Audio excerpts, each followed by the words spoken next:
السلام علیکم پیارے بچوں، شروع کرتے ہیں درجہ نہم اردو درسی کتاب کا تیسرا سبق دعوت، جس کے مصنف ہے رشید احمد صدیقی۔ پہلی بات، سماج میں رہنے والے افراد بعض موقعوں پر ایک دوسرے سے ملاقات کرتے، سکھ دکھ کی تقریبوں میں شرکت کرتے اور آپس میں تحفے تحائف کا لین دین بھی کرتے ہیں۔ ایسے کاموں میں ایک عام تقریب کھانے پینے کی دعوت بھی ہے۔ شادی بیاہ، موت، میت وغیرہ کے موقع پر لوگ ایک دوسرے کو کھانے پر بلاتے اور خود بھی کسی دوست کے یہاں کھانے پر جاتے ہیں۔ ایسے موقعوں پر بھیڑ بھاڑ ہو تو کھانے پینے کے آداب ترک کر کے لوگ چھینا چھپٹی بھی کرتے نظر آتے ہیں، جو انسانی تہذیب کے خلاف ہے۔ ذیل کے سبق میں مصنف نے دعوت کے الگ الگ منظروں میں لوگوں کے آپسی سلوک کو بڑے لطف انداز میں بیان کیا اور ڈھکے چھپے یہ بات کہی ہے کہ کھانے پینے کے وقت انسان کو انسان بنا رہنا چاہیے۔ جان پہچان، رشید احمد صدیقی 1892 میں مڑیاہو، ضلع جونپور، یوپی میں پیدا ہوئے۔ علی گڑھ مسلم یونیورسٹی میں اردو ادب کے پروفیسر رہے۔ کچھ عرصہ جامعہ عثمانیہ جو کہ حیدرآباد میں ہے، وہاں اس سے وابستہ رہے۔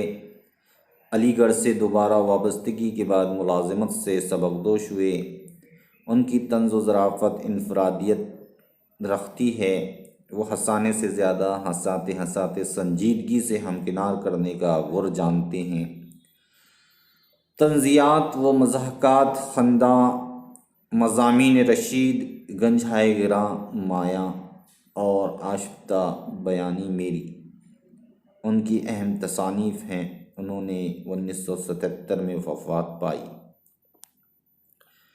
طنز و مزاح کے تعلق سے، طنز و مزاح نگاری زندگی کی ناہمواریوں اور مذاق خیز صورتحال کو دلچسپ انداز میں پیش کرنے کا فن ہے۔ مزاح نگار جس چیز پر ہنساتا ہے اس سے اس کو محبت ہوتی ہے اور اس لیے اس کا انداز ہمدردانہ ہوتا ہے۔ اس کا مقصد کبھی کبھی اصلاح بھی ہوتا ہے۔ طنز اور مزاح میں گہرا تعلق ہے۔ مزاح کی آمیزش سے اس کی تلخی میں کمی آ جاتی ہے۔ کسی تحریر میں صرف طنز ہو تو اس کے ناگوار ہونے کا ڈر رہتا ہے اور نرا مزاح بے مقصد ہنسی ٹھٹول بن کر رہ جاتا ہے۔ اس لیے عموماً ادیب یا شاعر ان دونوں کی آمیزش سے کام لیتے ہیں۔ طنز و مزاح نگار سماج میں پھیلی ہوئی خرابیوں پر قلم سے نشتر کا کام لیتا ہے۔ وہ ادب میں اعلیٰ انسانی اقدار کو پیش کر کے مایوس اور افسردہ انسانوں کے زخموں پر مرہم لگاتا ہے۔ کبھی کبھی اس کے طنز کی چوٹ اس قدر گہری ہوتی ہے کہ انسان تل ملانے لگتا ہے، لیکن غیر ارادی طور پر وہ خود پر ہنستا بھی ہے۔ شروع کرتے ہیں بچوں سبق۔ ایک مشہور ہے، مجھے میرے دوستوں سے بچاؤ۔ میرا خیال ہے کہ اس کے ساتھ ساتھ یہ مسئلہ بھی عام ہونی چاہیے، مجھے دعوتوں سے بچاؤ۔ وہ دوستوں سے بچنے کے معنی ہی یہ ہیں کہ دعوتوں سے بھی نجات مل جائے۔ جی ہاں بچوں، جہاں دوست ہیں وہاں تو دعوتیں ہوتی ہی ہے، اور اس کا کوئی ٹائم ٹیبل نہیں ہوتا۔ جب موڈ بن گیا پارٹی شروع۔ آگے بڑھتے ہیں۔ بھوک کی مانند دعوت کا بھی یہ حال ہے کہ اس کا نہ کوئی وقت مقرر ہے اور نہ موقع۔ کسی نے ٹھیک ہی کہا ہوگا، کلبہ افلاس میں دولت کے کاشانے میں بھوک، دشت و در میں شہر میں گلشن میں ویرانے میں بھوک، بھوک ہے ہنگامہ آرا کلزم خاموش میں، ڈوب جاتے ہیں سفینے بھوک کی آغوش میں۔ جی ہاں، ہر جگہ بھوک ہے، ہر جگہ، چاہے وہ غریب کا گھر ہو، چاہے وہ دولت مند کا گھر ہو، چاہے صحرا ہو، چاہے شہر ہو، چاہے ویرانہ ہو، چاہے گلشن ہو، ہر جگہ بھوک ہی بھوک ہے۔ تہوار تقریب ہو، کوئی مہمان آیا ہو، کوئی چل بسا ہو، رکے دعوت بہرحال موجود ہے، ماں حضر موجود ہے۔ اور ایک بزرگ نے تو جوش میں آ کر اس کی بھی فرمائش کر دی، براہ کرم تناول محضر فرمائیے، محضر جو حاضر ہو۔ دعوت میں نہ جائے تو غرور یا توجہی کی شکایت، جائے تو معدہ اور عاقبت دونوں خراب۔ جی ہاں بچوں، یہاں معدہ اور عاقبت دونوں خراب۔ عاقبت یعنی انجام، معدہ آپ تو جانتے ہی ہے۔ اس لیے کہا گیا ہے کہ اگر کھانا دوسرے کا ہے تو پیٹ اپنا ہے۔ خیال رکھنا چاہیے کہ جس طرح گھر میں کھاتے ہیں معتدل انداز میں، وہی باہر بھی ویسے ہی کھانا چاہیے۔ لیکن اکثر کر کے ہم دیکھتے ہیں کہ اگر اچھا بن جائیں تو بہت زیادہ کھا لیتے ہیں۔ اس لیے یہاں مصنف کہتے ہیں معدہ اور عاقبت دونوں خراب۔ میں نے جس قسم کی اور جن مواقع پر دعوت کھائی ہے وہ بہت کم لوگوں کو نصیب ہوئی ہوگی۔ سب سے پہلی دعوت خوب یاد ہے، گو اس کے یہ معنی ہرگز نہیں ہے کہ میرے کسی بزرگ کی دعوت رہی ہو اور وہ مجھے اسی اصول پر بن بلائے ساتھ لے گئے ہوں جس اصول پر ریل میں کرایہ نہیں ادا کرنا پڑتا، یعنی معصوموں کے لیے نہ کرایہ ادا کرنے کی ضرورت ہے اور نہ رکع دعوت کی۔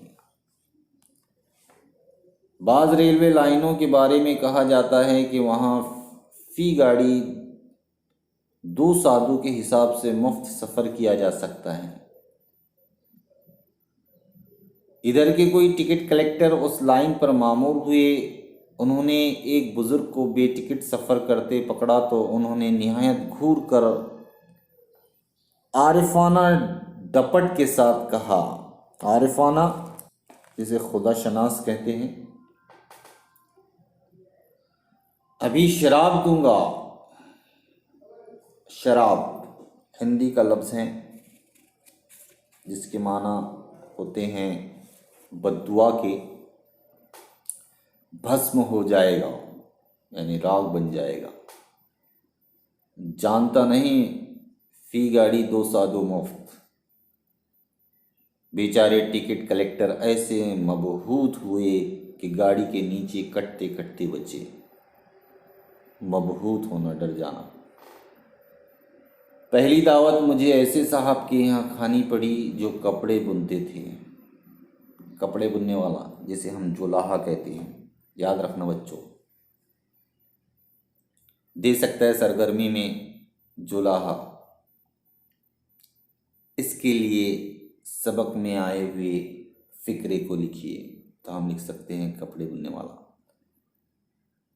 ساری بستی مدعو تھی۔ مدعو جسے دعوت دی جائے۔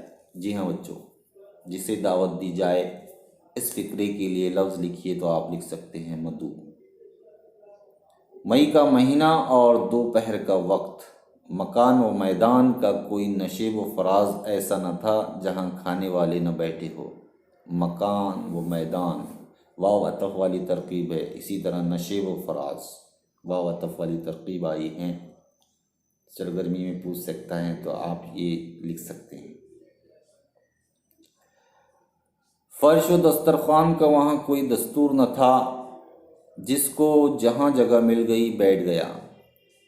ایک ہاتھ میں گرم گرم تنوری روٹی دے دی گئی، مٹی کے ایک برتن میں زمین پر سالن رکھ دیا گیا۔ ایک صفت عددی ہے۔ بہشتی نے مشق سے تام چینی کے گندے شکستہ گلاس میں پانی پلانا شروع کیا۔ بہشتی پانی پلانے والا۔ تام چینی آپ جانتے ہی ہے، مینا کاری کیا ہوا تانبے کا برتن۔ سامنے ایک نیازمند کتے صاحب بھی موجود تھے، دم ٹانگوں کے درمیان خود دو زانوں بیٹھے ہوئے، نظریں نیچی، بہت کچھ بھوکی، چہرے اور جنس پر ہنسا کے غیر فانی نقوش، جن پر مکھیاں مصروف غزل خوانی تھی۔ ہنسا لڑائی، مصروف غزل خوانی ہونا، بھن بھنانا۔ پاس ہی ایک بوڑھے کھانستے جاتے تھے، کھاتے جاتے تھے اور خلال کرتے جاتے تھے۔ خلال کرنا، دانتوں میں کاڑی سے